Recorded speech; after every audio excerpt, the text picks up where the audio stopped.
Welcome to Career Hacking Village.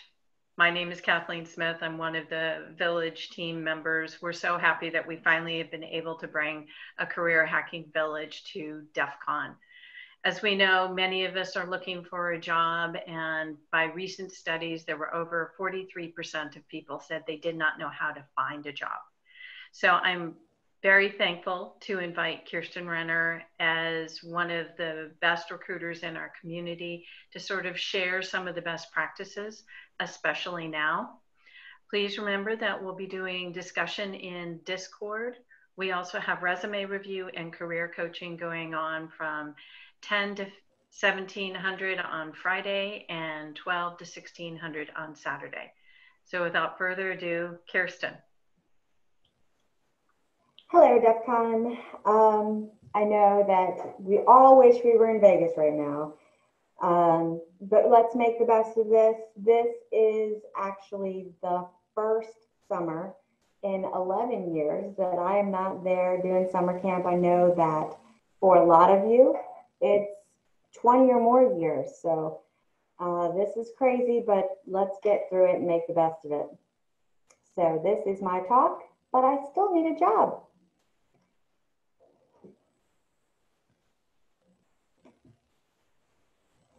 So this will be a conversation for the active candidates and also, and mostly probably for the passive candidates as well. So I'm going to also offer the perspective of how this can be helpful, not just for candidates, but if you are trying to fill a job, or if you have in the past, if you will in the future, this is going to be relevant to you too, and here's why. Think about how this is going to offer to you, noticing what are the challenges that candidates are facing so that you can help make things better for them. So we will go through initially what's new in our current times. Although I will say we're so far into this that we're probably all sort of getting to the point of being an expert at all the new things that we have to deal with. But I will touch upon them quickly. I will go through some tips.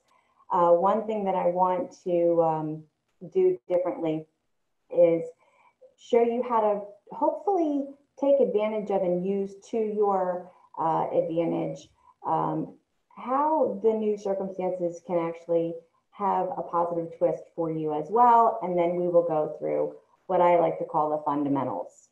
The things that all candidates face and talk about on a regular basis.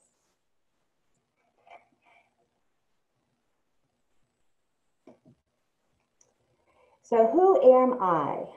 As Kathleen mentioned, I am Kirsten Renner. I am the Director of Recruiting at Novetta, an advanced analytics and cybersecurity firm. I'm a college dropout, started in software engineering, and then I went into IT. And how did that lead to recruiting? Well, when I was building help desks and managing them, my favorite part was building the teams, finding the people to bring on to the teams. And so here I am 20 years later, random personal thing. I run ultras. Ultras are anything longer than a marathon. I've done about a dozen of them in the last 10 years, and I have a almost disturbing love for crime TV. So also a proud Army mom as of the last week.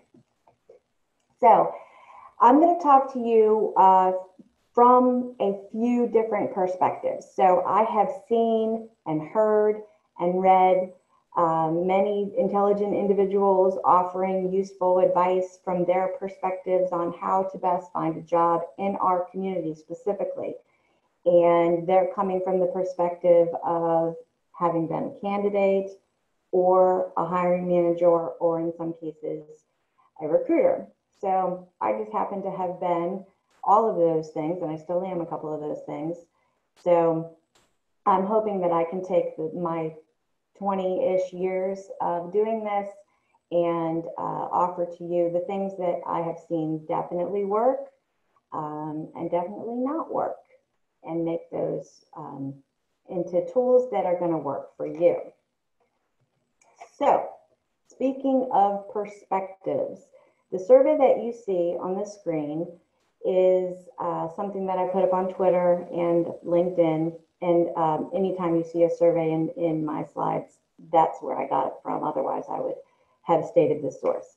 So I feel like it was a few months ago I heard, and this is not an exact quote, but Alyssa Miller was talking about a survey that she had put out for a talk that she was doing, I believe at RSA, which she keynoted. And she said something along the lines of that there's a certain amount of responses that constitutes data, maybe that makes it scientific. So this is not that. This is not thousands or tens of thousands of responses. This is probably hundreds of responses. This is just little snapshots. This is before I started to do or to put together the talk submissions that I was going to do for this year.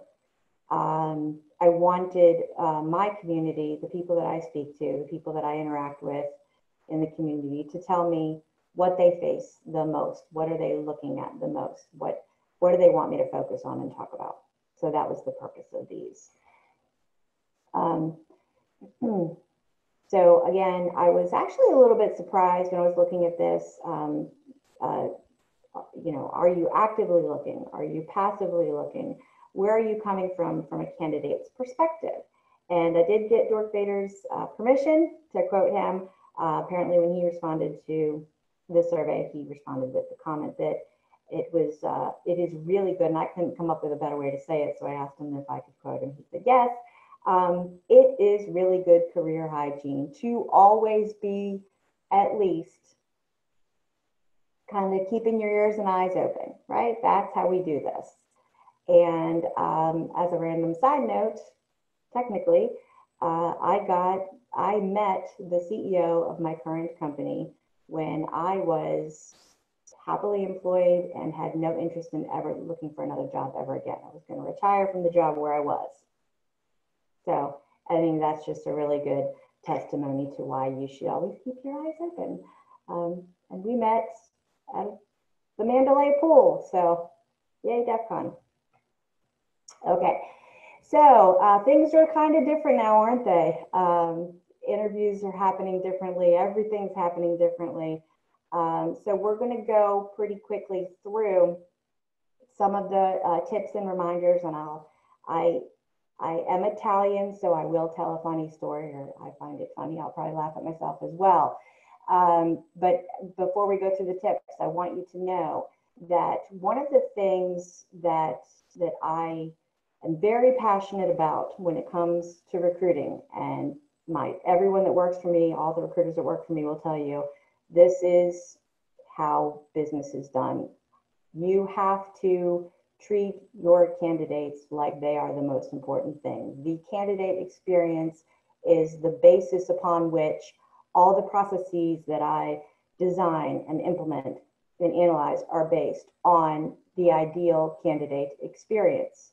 So when I did an iteration of this presentation at B-Side San Antonio a few weeks ago, people on Discord were commenting while I was giving the presentation as opposed to recording it the way I am now. And they were shocked. They were shocked when I said that the recruiters should always make you feel like they are your advocate and they care about you. And this is about you, the candidate. It shouldn't be shocking to you. It upsets me that it is shocking, and we can make this better. Okay, so we together will make this better. Keep in mind that throughout your experience as a candidate, one thing that is really an advantage to you is that your future employer, which is everyone that you're interviewing with and everybody that you're talking to, is going to reveal to you, in all likelihood, what it will be like to work for them, I believe, right? And on the other hand, as a recruiter, the way that you're behaving as a candidate is going to give me a little view into what it's like to work with you, right? So let's be kind both ways. Let's be reasonable both ways. But again, keep in mind, if they aren't flexible, if they aren't accommodating, if they won't give you a break and let you be a human and meet you halfway, what's it going to be like to work there? So keep that in mind while you're facing challenges in our current environment. So let's just go through a couple of the pointers. Since this is recorded, you can take a screenshot of this, you can save it. I won't read it all verbatim. However, test, test, test. I logged in 8 minutes early for this recording. And guess what? I had to fix some things. Some things weren't working. So test your stuff, right? Test your camera, test your microphone, test everything. I will also tell, here's a funny story. When I was presenting at the Many Hats Club Isolation Con earlier this year, my first ever virtual presentation, by the way, I logged in to Green Room and Ray Redacted was there and he said, let's test it out, let's see. So many of us will have many iterations of our browsers open at one time with 10 or 15 tabs per browser at one time. Let me tell you something, close all that stuff. Close all the things. So many things can happen. My company is a Google shop. So if I had any of those Google windows open right now, while I'm trying to do this via Zoom, the camera's gonna get confused and it's gonna say, who's trying to use me? And it's never gonna work, right? You may not even realize that some minimized window is stealing your camera. So very important. Back to the Ray story. Don't just close the windows, close the documents. When I shared my screen with him as a test, guess what the first thing that popped up on his screen? I couldn't see it. So a lot of us will have many monitors open at once as well. You don't know what you have minimized. You don't even remember. It was my credit report. I gave my social security number, date of birth, credit report, and credit explanation to a hacker, just like that. So close all the things.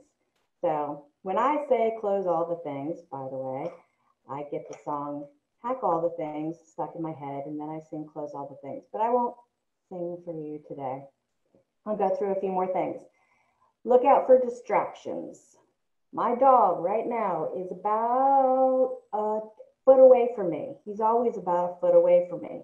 If anything happens, he will start barking, okay? Notice there's a glare on my glasses right now. So do as I say and not as I do. My dog's in the room, my glasses have a glare on them, but notice things like that. Notice what's going on in the background. If I were to take my screen down, you would see my bulletin board and it has a lot of interesting things on it and that would distract you. So if you're going for your virtual interview, just be reasonable and be aware of what could be distracting. I turned off all my phones, which by the way, is hard for me because my son is at basic training and I'm trying to have my phone ready for when he calls, but turn off all your phones, turn off all the things. So be aware of noises that you make. Don't sip on your coffee. Just wait until it's over. That can sound really gross, especially if whoever's interviewing you has headphones on. If I start shifting the papers around on my desk, doesn't that sound shitty? Don't do that. Don't shift things around. Don't hold your pen in your hand like I am right now. Don't do what I'm doing. All right, another thing you can do, and actually I'll give Ray credit for this one too. I won't tell you what he called it, but look into the camera. So I personally am distracted right now because I can see myself, I can see my slides, I can see my notes, but try to look into the camera to make this more engaging. It stinks that I can't see all of you. I love you, wish I could see your faces, but look into the camera. It makes you more engaging. Okay, so one size does not fit all. What do I mean by that? In my upcoming slides, when I go through the fundamentals, I'm going to be mentioning to you what I think are going to be useful ways for you to be your own best advocate and be successful as a candidate. Are all the things going to fit all the people all the time? Surely not, right?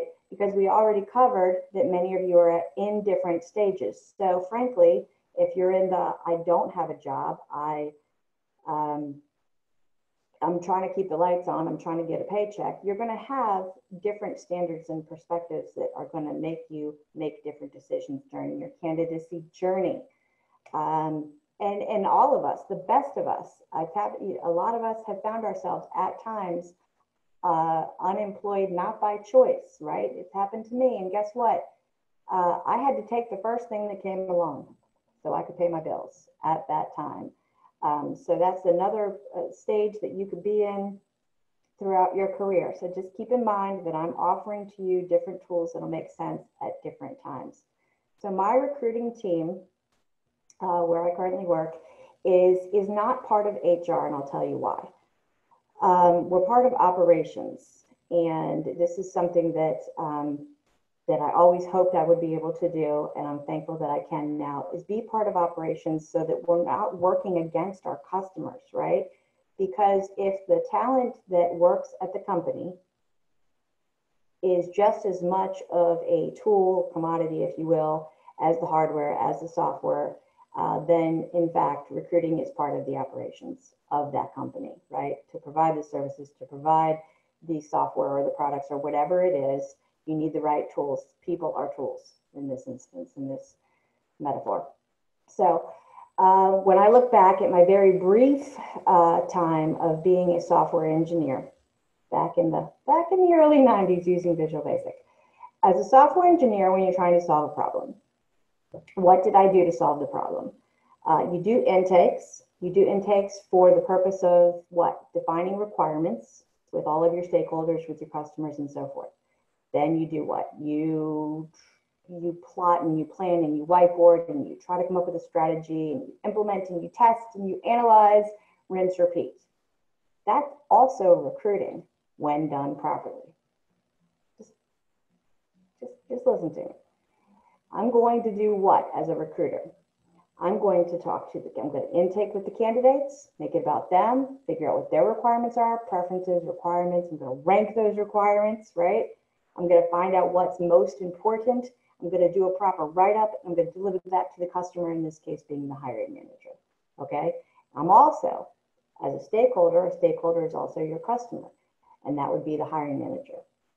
So think of the recruiter as an engineer in this case, or as a hacker, if you will, because what they're going to then try to do, and I don't mean hacker in the sense of, people think of social engineering and manipulating and being tricky and crazy. I'm not thinking about that. What I'm thinking about is understanding the machine of the human, getting to know them, finding the requirements from each individual. Every single one of them is different. The hiring managers are different.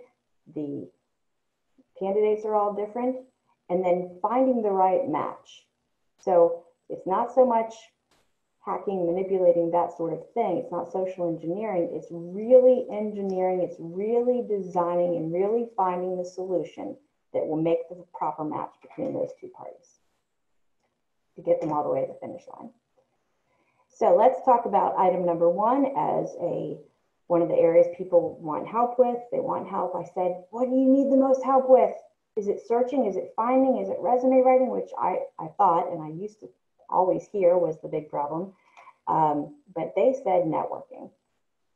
I posted my very first job opening, printed it, faxed it to a newspaper, a paper newspaper. This is when the internet was but a thought. And we've come a long way since then. Let's talk about what we can do in the networking area. We all know about job boards. I'm not going to list everything on here. I am not here, oh, by the way, to promote or dox anything that I have listed here that is a product. I put that out there. But I will talk about how some of them are useful. All right. Everybody knows about job boards, but you may or may not know about state employment sites. And here's the reason I'm going to mention that to you. If you go, every single state has one. Promise.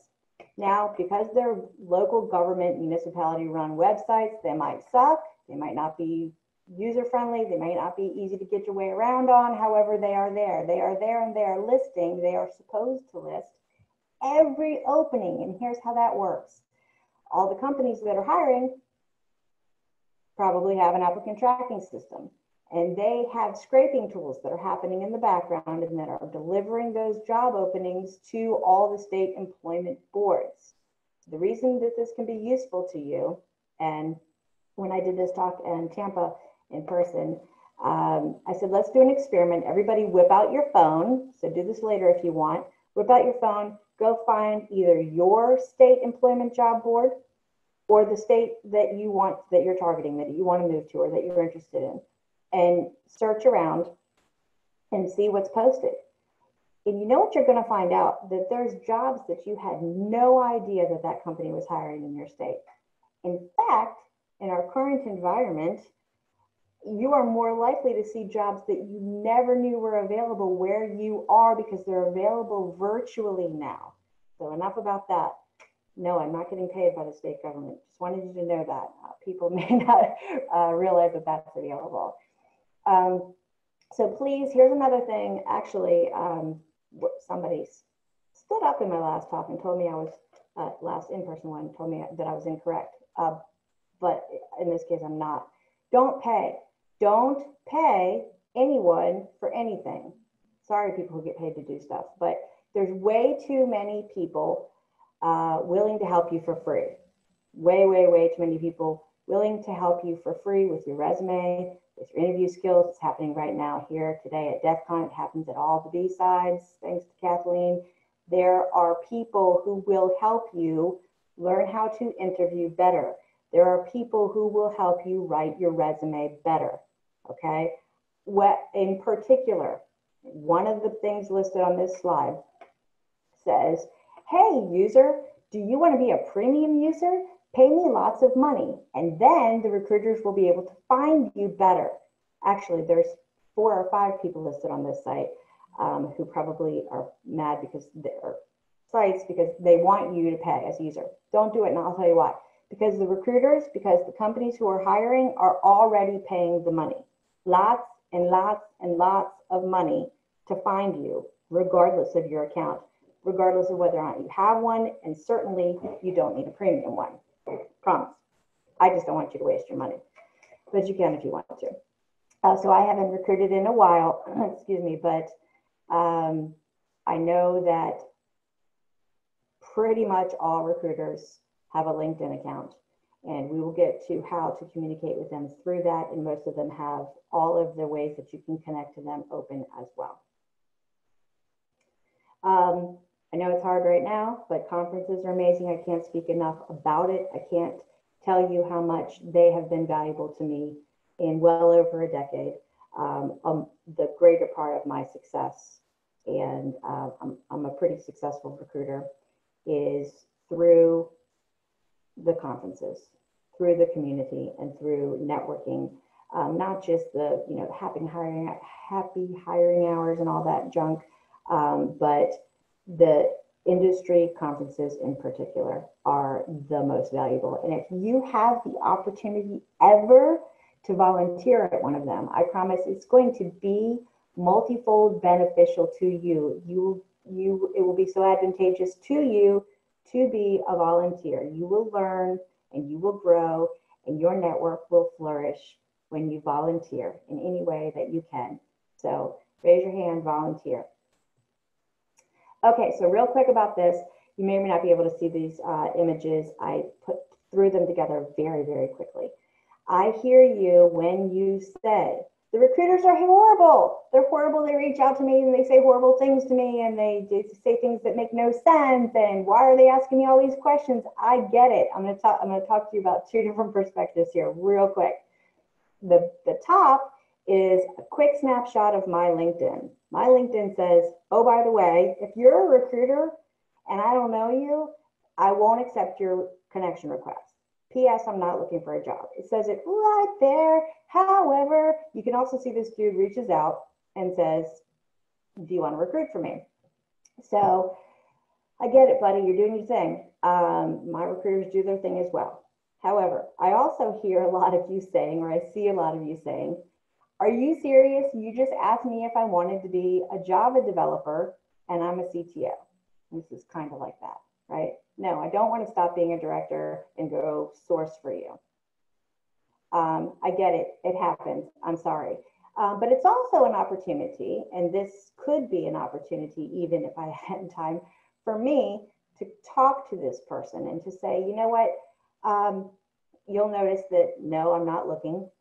However, I do know somebody who is, or maybe you should look in this direction or that direction. So everything's always an opportunity to network and to help others as well.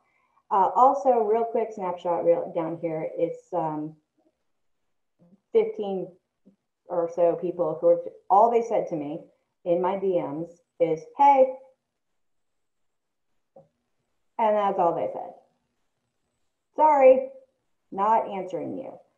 So I'm not saying you have to tell me something super clever or write a whole dissertation or anything crazy like that, but you have to compel the people you're reaching out to take the extra step. I read, you got 3 to 5 seconds. All right, so just do slightly better than just, hey, because frankly, people like recruiters who open up their DMs to you on social media are kind of making themselves vulnerable when they do that. They're doing it for you so that they can help you, but we're also opening it up to creepy things that people send us every once in a while. So be kind. Okay, so let's talk about resumes real quick. Obviously, be truthful on your resume. I will go through the guidelines that I think make your resume most effective for you. However, remember what I said about responses and communicating on DMs. So let me tell you what to do real quick. And I really want to hear your responses someday, however you get around to it, letting me know if this worked for you. People don't get back to you. I could be one of those people. I am guilty of it. It happens. I'm sorry. Remember that you're not the only person that they're hearing from, okay? So how can you get them to respond to you? Because I'm betting that most of them being the recruiters, want to talk to you. They want to help you, right? But they have a great volume of people that they're trying to help. So please remember that you're not alone. There's a lot of people in the inbox. How can you get them to respond to your application when you apply? Apply, wait a couple days, not longer than that. Then go to LinkedIn, look for ABC company wherever you applied. Probably a recruiter works there. So click the people button, you look for who has the recruiter title, you send them a DM. Hi, Jim, it's me, Mary. I applied for ABC. Look for an identifier when you apply for the job that can help them look and find the job. There's usually a rec ID or something like that. Look for that, mention it. So then they're going to go look for your application. And when you reach out, you say, I applied for this. Can't wait to hear back from you. Okay? Probably they're going to reply in 1 business day. They're going to see your message. They're going to reply. They may have never seen your application. Sorry, it happens. They probably have 50 jobs to fill. They probably have 50 applications per week or more per job. So now what are you going to do? If you don't hear back from that recruiter, first of all, if it was one of my recruiters, tell me. If it was any recruiter and they don't get back to you in a day, if you want, the next step could be look for director of whatever the engineering department is, VP of that department as well. You say, hey, hi, Jane. I applied for this position. I reached out to so-and-so. Can't wait to hear back. Let me know if you need anything else from me. Now, really, probably, you just kind of got the recruiter in trouble, but you're probably going to hear back. Okay, so let's go really quickly through how to write your best resume. Start, please, please, please. Here's my name. Actually, with or without a name, here's the most important part. I'm a this, and I want to be a that. This is the bluff. This is the bottom line up front. I'm this, and I want to be a that. Do not assume that the person reading your resume has the time or the technical qualifications or that they're not totally fatigued out on resumes, to know, to be able to look through your resume and know, what do you do and what do you want to do? Hi, I'm a systems engineer looking to be a solutions architect. I am a developer looking to manage programs. Just one or two sentences, help me out. Then I know how to proceed with you. Then you're going to do your technical, put the technical in there, the technicals that you've used, the tools, the software, the hardware, then a chronological. People argue about the length of resumes. Obviously, shorter is better. It's less to have to read, but don't feel like it has to be 1 or 2 pages. We are reasonable. Frankly, if you're in the cleared space, or if you would like to be in the cleared space, it's helpful to either mention that you do have a clearance and or that you are eligible and willing to get one. PDF is fine. It didn't used to be fine. It is fine now. Remember, if no one was responding, up to you to ping, send a message, send a little reminder, be patient, and customize each resume per the job within reason. Does my resume make sense? As your experience grows, it may become harder for whoever's looking at your resume to get to realize which thing you're trying to do. So on to the interview. Try to do a little research on the company up front. It doesn't have to be that big of a deal, but just, don't be so, I'm interviewing at so many places, I can't even remember who I'm talking to. Do a little bit better than that. Do a little bit of research. Try to find a way, when it makes sense, to answer as many of the questions as you can in the form of a story. What's your strength? What's your weakness? All those standard questions. Well, funny you should ask. One time I was building a robot and it was supposed to cross the street, but it actually blew up in the middle of the street. And so I learned that in the future, you don't cross the red and blue wires and you always bring a fire extinguisher, whatever.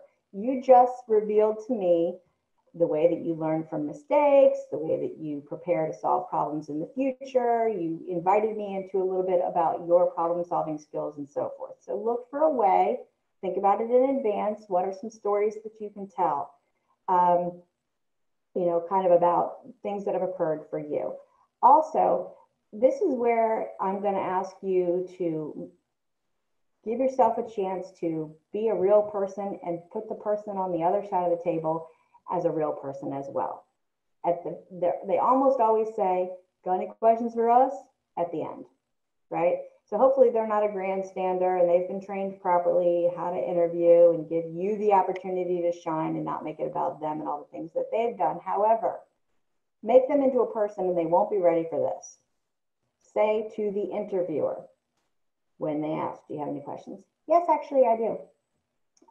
When you were looking at coming to this company, did you have any reservations about working here? And how did that turn out? Wow, what a question. That's going to tell you a lot. Maybe they're going to say, actually, my kid has soccer 3 times a week, and I was concerned about the commute, and turns out they gave me a chance to do this, this, and this to make that better, right? They're going to make themselves into a person, and they're going to help you envision being an actual person working there instead of being all technical. Other favorite question. Yeah, actually, tell me, I see how long have you been working there? 3 years? Cool. What have you learned? Wait for it. What a revealing thing for them to have the opportunity to tell you. What have they learned here? Because if they haven't learned anything, and they're going to stop and they're going to think, it's going to be very revealing, right? So I'm not telling you to trick them, right? This isn't a social thing. This is making them into a person. They're really going to tell you. I often liken interviewing to dating. I actually don't have any dating experience, but I imagine that if you went on a date and you sat down and you said, I love kids, I love traveling, I go to church every Sunday, and none of those things are true, you have probably just guaranteed that relationship isn't going to work out. So don't show up at the interview and be like, I love solving problems. I'm an independent worker. Actually, I love working on teams. All these things that you're saying about yourself, if they're not true, you're hurting you and them, right? So make it real. And here's the thing, you might reveal something about yourself, and then the interviewer might say, you know what? James, what you told me means that you won't be a good fit for this. But turns out you're a perfect fit for this other thing that we didn't even know we should be talking about, right? So if they're doing a good job, the more you tell them about the real you, the better off you both will end up. Okay, so really, really, really, really, I want you to be yourself. I want you to be honest. My hair was blue at my last interview. It is what it is. It's okay to pivot. I mentioned that I was a software engineer. I ran a help desk, right? It's okay to change. It's okay. There are so many opportunities out there. It is okay to pivot. I want you to find your next best opportunity. I really, really do. I want you to be where you're happy and where you're comfortable. And I think there's enough opportunities out there for that to happen. So really, really be who you are, do what you love. So real quick, I think this is my last spot. Negotiating. People really, really struggle in this area. I have screwed up in this area. I have undersold myself. I have, and I've seen others do it as well. Here's what's up. Do not tell anyone how much money you make. Don't do it. They shouldn't be asking.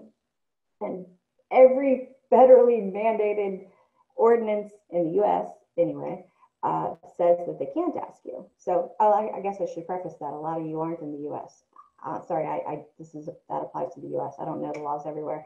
But I will say this, regardless of where you are, the amount of money that you currently make has absolutely nothing to do with the amount of money you should be making or could be making, okay?